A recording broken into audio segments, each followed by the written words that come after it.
Welcome to the Go Big with Gib podcast, a place for professionals, business owners, and entrepreneurs to talk about their big wins.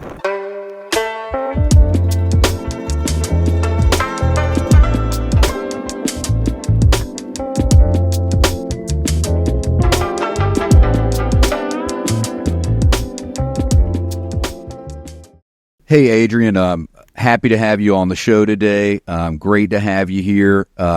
If you would, tell us a little bit about yourself to get started. Just give us a brief introduction. Tell the listeners a little bit about who you are and your background and experience. Yeah, thanks for having me, Gib. So a little bit about myself, background. I was born in South Texas, down here near a border town, and grew up here 17 years, played sports, grew up in an average household income, average, family. Nobody was in real estate. Nobody had a bunch of money. But, I definitely had a dream. I had a dream to be successful and to build a business. I think I got it from my father. He was a car salesman for 17 years. So I grew up around sales all my life. And, really the bug hit me early on. I started selling, small things here and there throughout high school. And then I competed in an architecture competition, got a scholarship to go to UTSA in San Antonio. And so I started studying construction, architecture in San Antonio. And then I got involved in a network marketing company while I was in college, direct sales. And that's really what opened my eyes to a whole different business model and personal development, and building, a business international that can scale. And so I, started picking up books, The Think and Grow Rich, the, Magic of Thinking Big, Jim Rohn, Bob Proctor, all those guys at a very early age. And, really started devouring the books, implementing the books. And then the business just, skyrocketed. I started making $5,000-$6,000 a month residually when I was a freshman in college. And then long story short, I was in that company for a couple of years, did really well. And then the company just went out of business overnight. Some of the top leaders just transferred over to another company because there was some accusations of, at the time of the company. And, basically my business went from $5,000-$6,000 a month to zero overnight. And so it sucked. Because that's what I thought was gonna create financial freedom for myself. I had no idea about real estate investing. And then one day I was on Facebook and I see an ad. It was a Robert Kiyosaki ad that supposedly he was going to be in San Antonio, Rich Dad, Poor Dad Advisors, and I knew who he was. If I wouldn't have done the personal development early on, I wouldn't have known who he was, and I probably wouldn't be here today. So I knew who he was. I went to the event, and all they were talking about was flipping houses. That's all they were talking about. Just, finding off-market, motivated sellers, pre-foreclosures, tax delinquents. So I started in single family. And I went to that event, and it really opened my eyes. It opened my eyes to a whole nother business, to, making 20, 30, 40,000 off of a flip.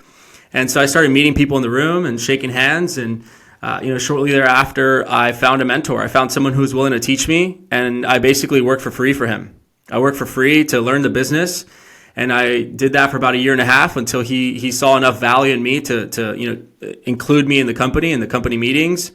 And so I just, built an acquisitions team after that. I did that for three and a half years, single family, wholesaling. So we closed about 80, 90 houses. My specialty was finding off-market sellers, because I didn't have money, I didn't have credit, I didn't have experience. I just had hustle, grit, determination, and the willingness to do whatever it took to find a deal. And so they taught me how to do that, and I did it. And I built an acquisitions model around, single family. But then I peaked out. And I found multifamily through Brad Sumrock, and that's how I think we met. We met through them as well. And I found him very early on. And I went to the room and I saw people doing apartments and retiring in 3 to 5 years and raising money. And so I went all in on multifamily about 4.5 years ago. And I wholesaled a few apartment complexes before I bought my first 16 unit. I moved into it. I house hacked it. I slept on the floor. I leased. I painted. I installed cabinets. I did everything. So that's really where I learned a lot of the management side of the business. And then, fast forward, we bought a 32 unit, an 8 unit, an 88 unit, a 280 unit, and we've just been doubling in size ever since. And then we launched our own management company. So throughout that time, we had third-party managers, and I got a little frustrated, so we ended up starting our own. And wow, so, yeah. Adrian, wow, what a journey. That That's just incredible. So over your career in the multifamily space, how many units have you owned and operated? Yeah, so currently we have about 1,600. We have about 17 apartment complexes scattered through McAllen and San Antonio. And we've already sold 5. So we've had 5 exits. So in total, we've bought and sold, closed and funded over 2,000. Wow. That's incredible. Let's go back a little bit to talking about your upbringing. You know, you said that I think if I heard you correctly, you said that your father was a car salesman. Yeah. And so you were around sales your whole life, and you know, I'm sure you learned a lot from that. But tell me a little bit about, you know, was there anything pivotal in your childhood that that made you so ambitious? What do you attribute to that fire, I guess, that you've got that's so unique? Yeah, that's a good question. So I think, you know, as you asked the question, a few things come to mind. One of them is I would always be so excited to go visit my dad at the dealership. I would always get excited just to go. I mean, you know, I had other friends wanting to hang out, but I wanted to go. I wanted to see the environment. I mean, car sales is a pretty intense environment, you know, and it's not really for everybody. But I would see my dad go and close deals, and I would see him get asked by other car salesmen to come and help him close the deal. And, you know, people would leave the office not wanting to buy a car, and he would follow them out. He would chase them out and, you know, close the door on them. And so all that stuff that I was seeing was so subconscious. Like it got built in my subconscious mind, you know, the sales aspect of everything. And so, you know, my dad doesn't come, you know, he doesn't have a formal education. He doesn't come from money. He needed to make things happen, and, you know, for his family and for his kids. And, you know, my mom didn't work. So my dad needed to make the sale. Like it was a must, you know, and when things are a must, you find ways to get things done. And so I really, you know, I think that's what started my whole sales journey. It's in my blood. And then, you know, point number 2 is when I was growing up, money was always a topic. You know, money was always a topic. My mom wouldn't work, so my dad was in sales for 17 years. So some months weren't good, some months were better, and, you know, it was very inconsistent. And so it was a topic, and my room was right next to the kitchen. And so I would hear through the door, you know, we don't have enough money for this, or, you know, how are we going to do this? How are we going to make it this month? And so all of those talks around me early on really kind of just lit a fire and said, we didn't struggle. Money wasn't, you know, like an issue, but it was a topic. And so I pledged to myself that this is not going to be the case for me and my family. Like, I'm going to be able to create a business and create an environment where, you know, we have options. I see money as options, as freedom coupons. I don't see it as money. I see it more as just options. And I told myself this is not going to be a topic in my family growing up. And so that really lit a fire. I didn't know what I was going to do. I didn't know how. But then I got introduced to that direct marketing company, and that's when I started picking up the books. And I started really developing the mindset, because business is all about mindset. And, you know, if you don't have the right mindset, it's very easy to quit. It's very easy to fail. It's very easy to attract the wrong people.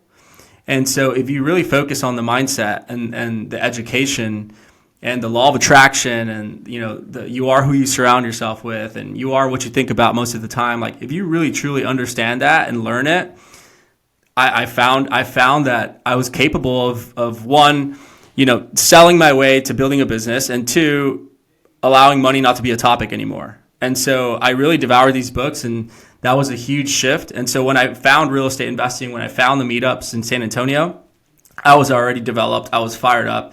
I didn't need anyone to motivate me. I didn't need anyone to inspire me. I already knew that this vehicle worked just by, of course, everyone in the room. And I was developed and ready to go. And so I took massive action, and I got really good results. That's fantastic. Talk to me about you know, I know you do a lot of work on mindset, and I know you're really focused on education. You know, talk to me about limiting beliefs. Like, how do you view limiting beliefs?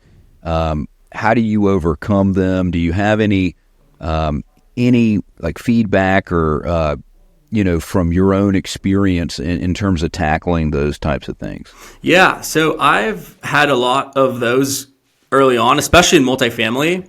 We're buying $1 million buildings, and they see a 23, 22-year-old at the bank sitting there trying to get a loan. So, I definitely had a lot of people tell me things that they probably shouldn't have told me, but in reality, they helped me get to where I'm at. But you can either have those limiting beliefs and make excuses and, just figure out all the reasons why it won't work, or figure out all the reasons why it's just not for you. Or you can see it the other way. You can figure out all the reasons why you need to do this, or you must. It's a must for me, and it's always been. So whenever people would tell me that I wouldn't be able to do something, or when I found challenges or when I found obstacles, I made it, I made it a promise to myself that I would get out and that I would figure out a way, because it was going to be tough. Again, I didn't have anybody to sign on my loans. I didn't have anybody to come, throw money at my face to, buy these deals. I didn't have anybody to show me the way. So I had to create the way. I had to pave the way. And so you're going to have limiting beliefs, at some point, but you have to be able to change your state and know that you need to get out of them, because that's just part of business. And so I actually thrive on that. So, I've had times where, deals are on the verge of not closing, or, we need to get an extension on a deal and the seller's not answering, and, we're about to lose, or the seller's going to go with somebody else. I've had multiple times of this, and, I've faced my limited belief and told myself that I'm going to figure out a way when everybody else thought it was going to fail. And I would find the owner and call the owner and skip trace and find out where he lived and go to his house. And I think I told you one of those stories that, I got on a plane, I flew to the seller's house in California overnight, and we ended up doing the deal. It was the biggest deal I had done at that time, $21 million apartment complex. And sure enough, he 1031, just because I flew to his house and got out of my comfort zone.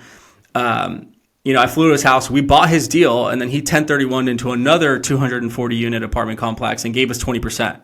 So just because I've been able to face those challenges, that's the reason why I have what I have right now. And if I wouldn't have, found a way to battle myself mentally, I'd probably own a couple hundred units. Sure.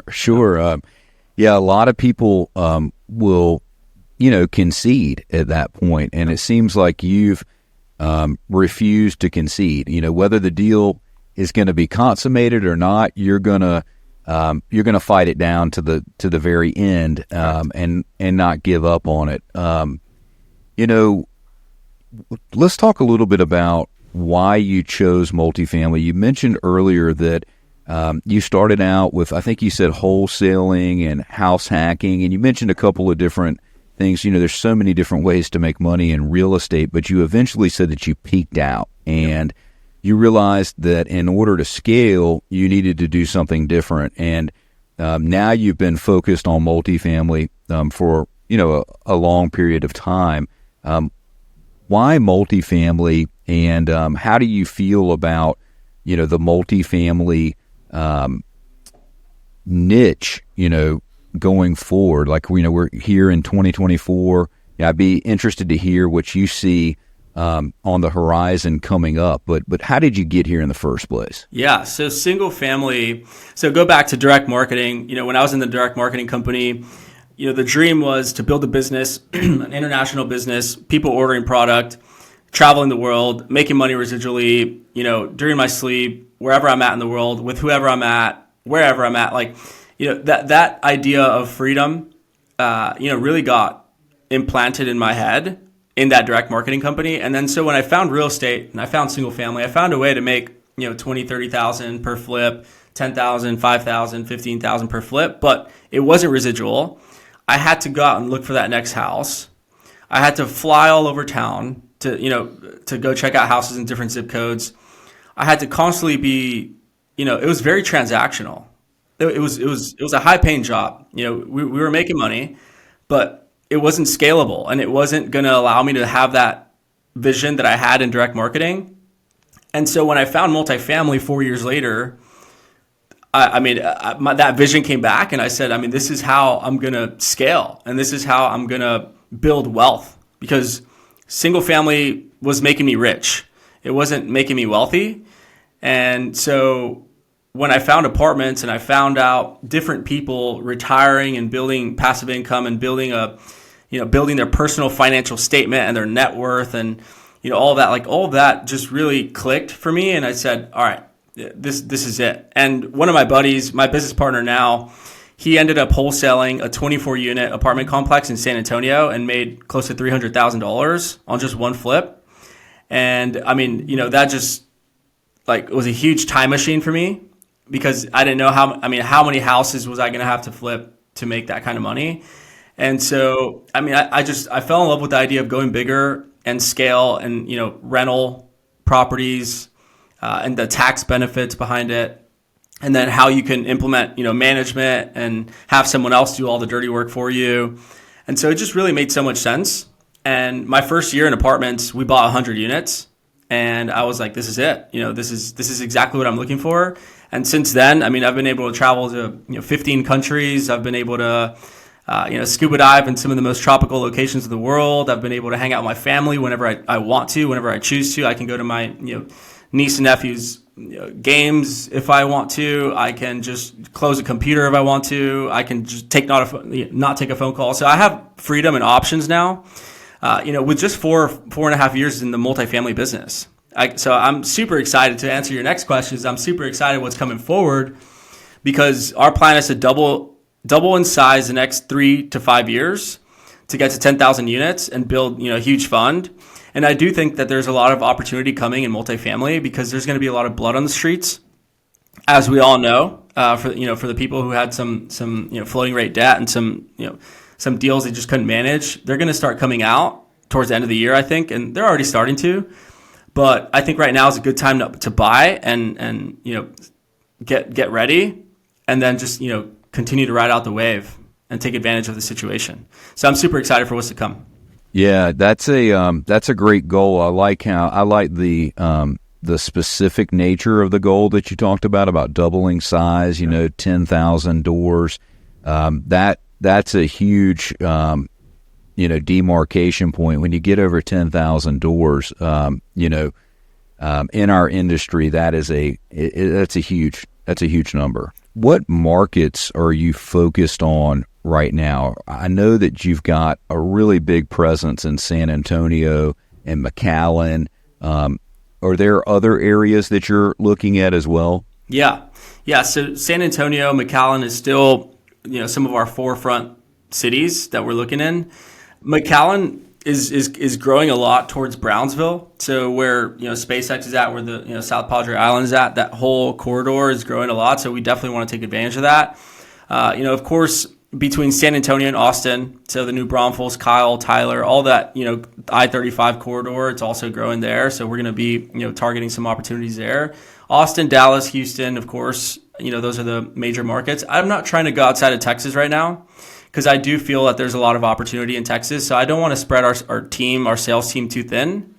We do have a sales team in-house. It's about 5 guys just, calling the phones every day and following up with leads. We have a whole CRM, with drip campaigns and email blasts going out, voicemail drops.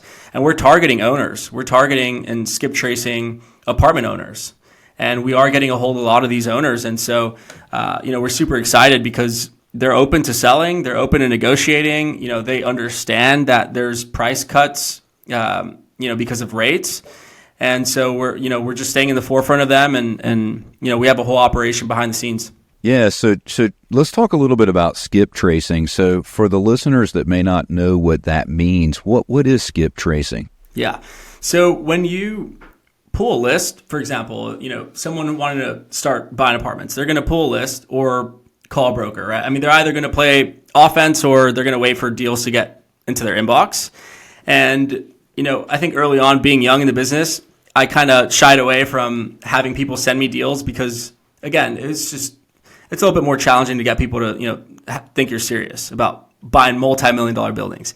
And so I took the initiative to just go out and find these owners myself, the same way that, brokers were doing it. So I pull a list and I cross-reference, CoStar, ListSource, Reonomy, Prospect Now, a bunch of different list providers.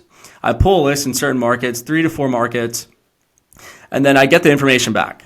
And so then I have a virtual assistant who goes through and finds the owners. So when you get that list, sometimes you'll get, a registered agent. Sometimes you'll get, an LLC, another LLC in a different state, or just, some hard to reach owners.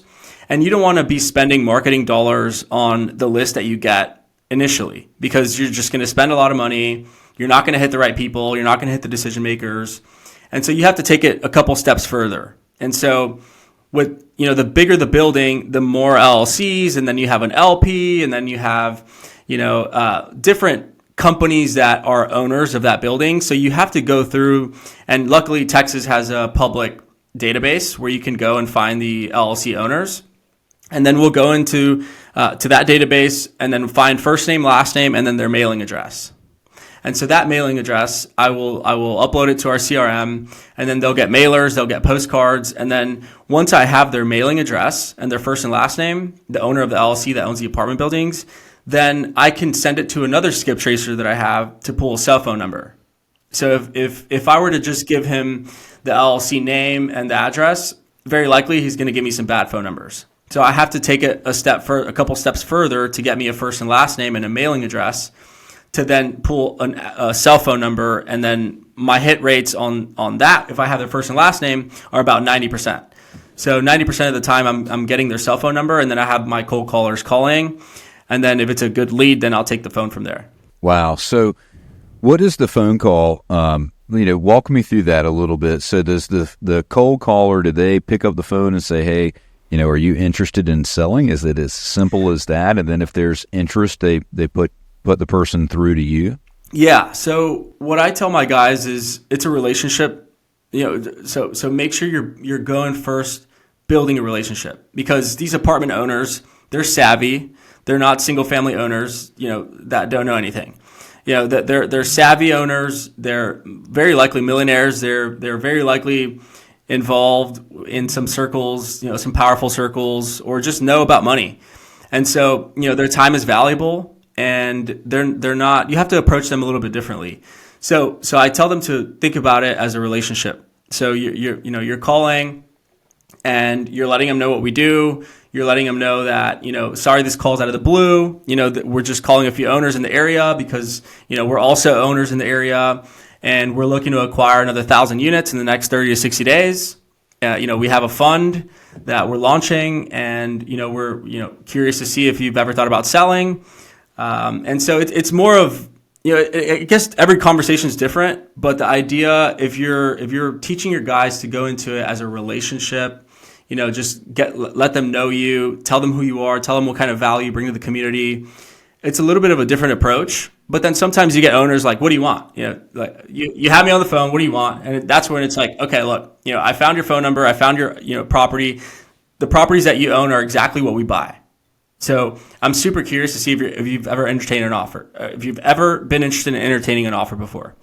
And so I try to really get them to say, okay, well, send me what you propose, or send me any sort of offer. And that way I can send them something and we can continue on the conversation. And so, it's every conversation is different. I don't have, a script. I don't have that, $1 million script that works every time. Every call is different. And really just approaching the call as a relationship instead of a sale has helped me in, tremendous ways. Yeah, I think that's really important. So, you really like the Texas market and you're hyper-focused on Texas. Do you think it gives you an advantage over other operators? Like, you've got such a strong presence, especially, in San Antonio and McAllen. You talked about those being your primary markets.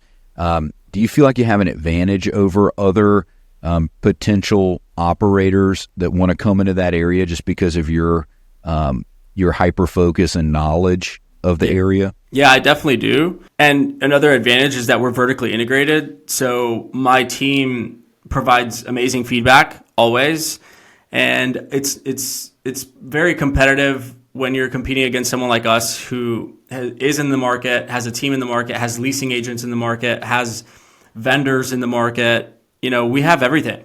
And so we basically control certain areas. And, we do have an advantage. I grew up in McAllen for 17 years. So I know what the market wants, and I know, what they want to experience. Some people here, especially South Texas, want to feel like they're living in an apartment building in Austin, or they want to feel like they're living in an apartment building, up north. So, meaning maybe some hanging lights, maybe some accent walls, maybe some artwork, some resident events. So like cool stuff that most people don't do here.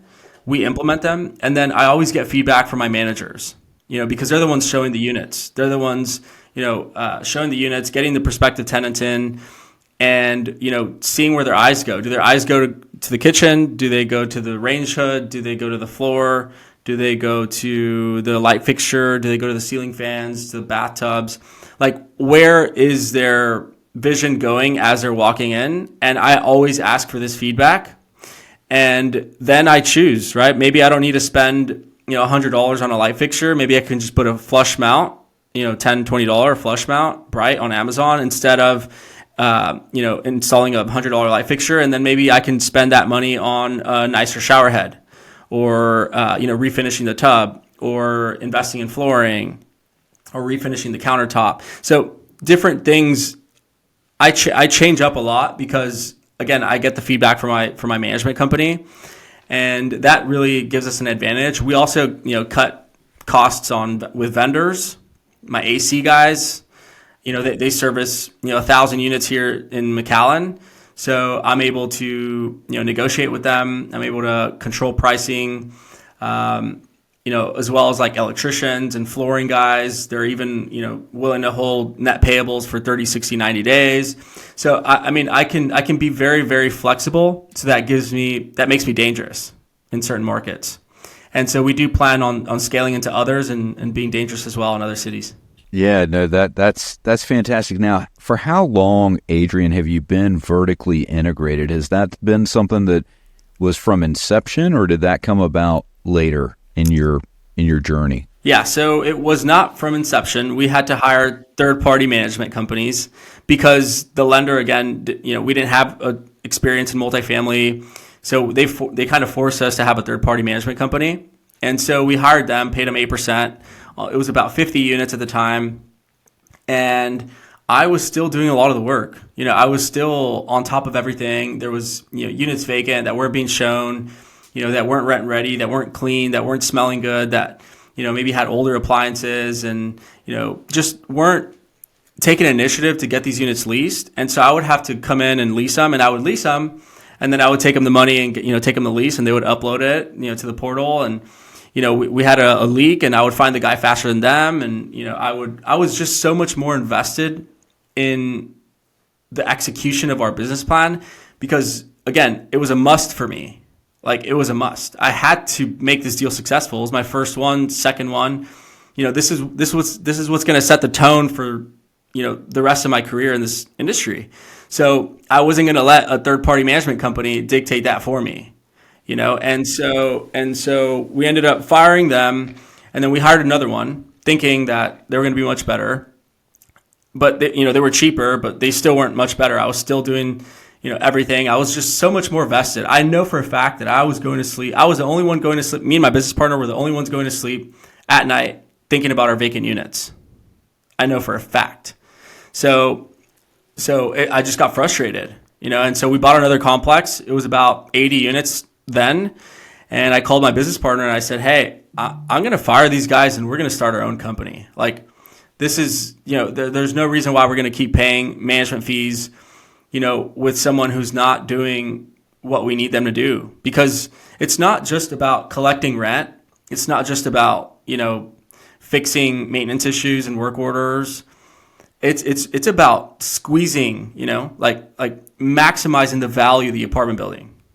And some management companies do not understand that.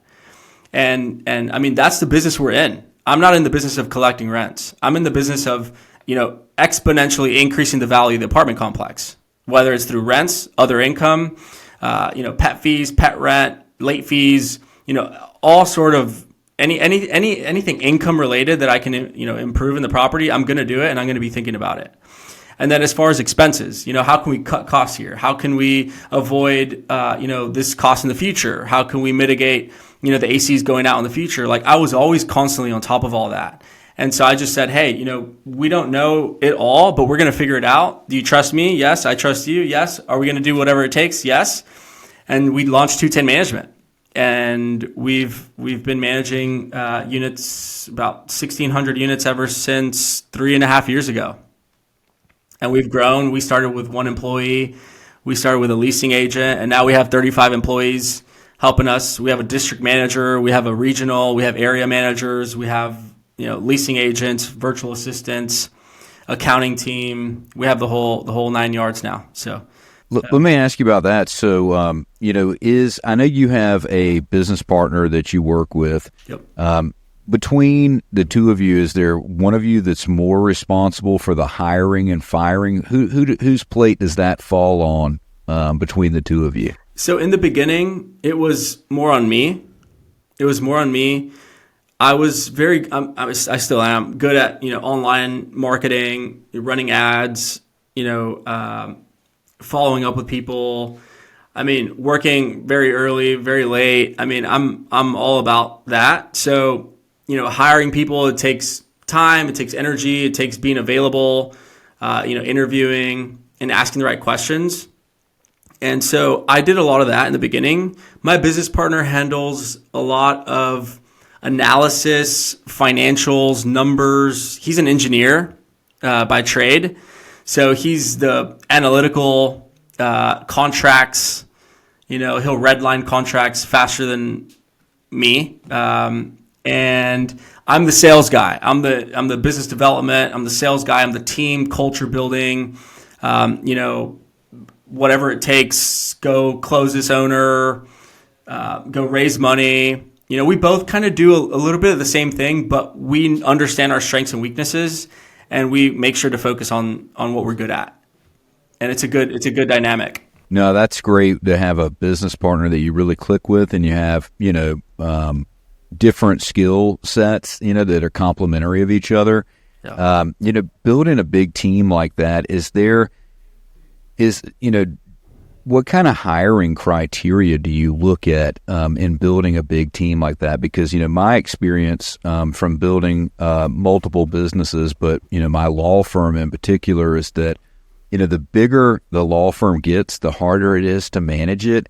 And it's really hard to find talented people these days, or it's been challenging for me, I guess I should say.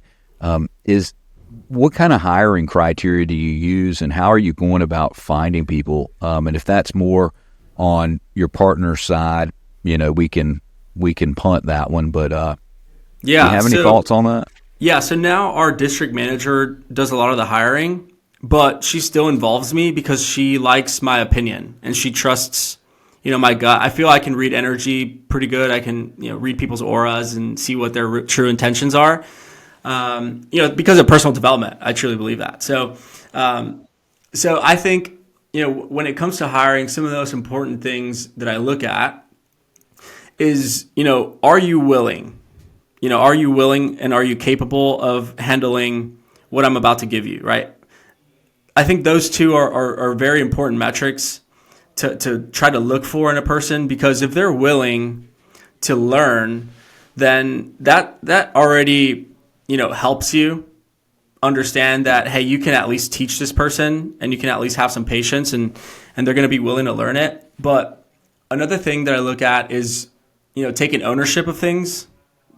There's some managers that I remember, interviewing, and I told them I liked this one manager, and I said, let's go walk the property. Like I feel that was the next step.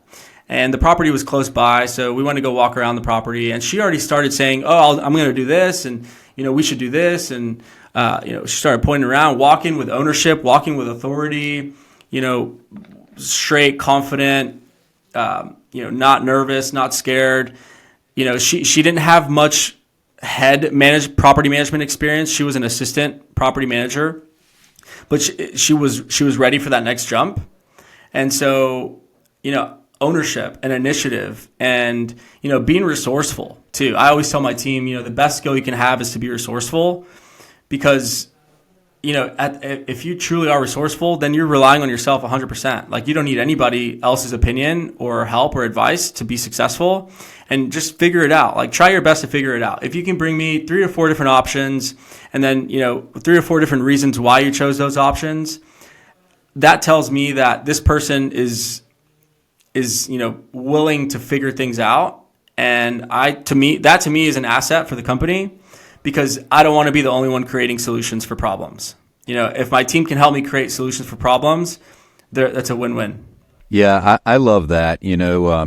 I think when I first started in the workforce, I was one of those employees, unfortunately, that went to the boss and said, how do I do this? And then when they told me, I said, well, I don't understand. I don't know what you're talking about. Can you give me more guidance? And I think I was that person pulling on the shirt sleeve of the boss, constantly, knocking on their door, interrupting their workflow to get more guidance from them. And I've definitely learned that there's a tremendous value to people that will just do the very best they can. Even if they fall flat on their face, they will try to find a solution on their own. And I think a lot of people, it's human nature. I was the same way, want to be told exactly how to do it so that they don't make any mistakes. People are too afraid to make an error. And so I love your focus on resourcefulness. Let me ask you one other question. I want to be respectful of your time. But I want to ask you about your personal development and the education that you've done. We talked about earlier, we met through Brad Sumrock's mastermind. I had a great time we've done a bunch of trips together. We've gone to different places. I've really gotten to know you over that time. And, I know for me, I've spent a tremendous amount of money on education and personal development. I think I totaled it up, like in one particular year, I'd spent like $150,000 on personal development, which it may sound like a lot to, money's relative, right? It sounds like a lot to some people. It may sound like a small amount to others, but, personal development for you, like how is that something that you think that you'll continue to do throughout your journey? And what kind of a role has it played in your development to this point? Yeah, so I definitely believe I will do it for the rest of my life. I will always be working on getting better, because you will get capped out. Your income will get capped out to your level of personal development. So, I believe that, and I understand it. And it's not even that, me believe it, but other people who are billionaires, millionaires, super successful in business are the ones saying this. So it's not even me, right? So I'm just latching on to their advice. And so, and I also want to put personal development in the eyes of those who can't spend $150K, because I didn't have $150K to spend on personal development. I didn't even have 10,000 at the time when I started, right? But there was a Barnes and Noble nearby, and there was, YouTube online where Tony Robbins has a couple hours of content that is truly life changing. And so, I remember during challenging times in business where I would pick up these books, and, after I would finish the book or finish the audio or finish the video or another podcast, I was ready to, try something else, or I was ready to change up my approach, or, just, ask myself why I was truly doing this, and remind myself of why I even came this far. And so, then I started realizing that as I grew personally and I started thinking differently, I started attracting different people into my life. I started attracting different opportunities and situations and circumstances that were on my vision board. Like the more that I read the books and the more that I studied and applied, the more opportunities came my way. And it was just mind blowing to me, and I haven't looked back ever since. Yeah, that's awesome. I mean, and today, there's so much material just on, like, if you open a podcast app, whatever you podcast, whatever platform you like to listen to podcast on, there's a tremendous amount of value there. And for me, I absorbed like hundreds of hours of podcast information about multifamily before I spent $1. Yeah. I listened to podcasts for free, just like this one, and learned as much as I could. Adrian, look, I feel like I could talk to you for several hours. I'm really impressed with what you've done for yourself and the business that you've built. Tell me, for the listeners that have heard you on the podcast today that would like to get in touch with you, what's the best way for them to connect? So I think my social media would be great. I'm pretty active on there. I'm definitely working on being more active, on Instagram, LinkedIn, Facebook. So you guys can reach me out there. I've had people reach out, and sometimes those who stay consistent and reach out to me a couple times might get a phone call from me or a voice message. So I've had people ask me questions, and I do answer. So reach out to me on social media. I'd love to help you guys. Cool. Adrian, what's your handle on social media for those that are going to be looking for you? Yeah, so it's Adrian with an extra N, Salazar, and then it's an underscore. So Adrian Salazar _. Great. You can find me there. Yep, and we'll put that in the show notes as well. Look, Adrian, I really appreciate you coming on today. It's been absolutely fantastic to see you. You've crushed the interview. Thank you so much. Thanks, Gib. Appreciate it. Thanks for having me. Thanks, buddy. Thank you for joining us on this episode of Go Big with Gib. If you haven't already, go follow us on social media @GibIrons. We'll see you next time.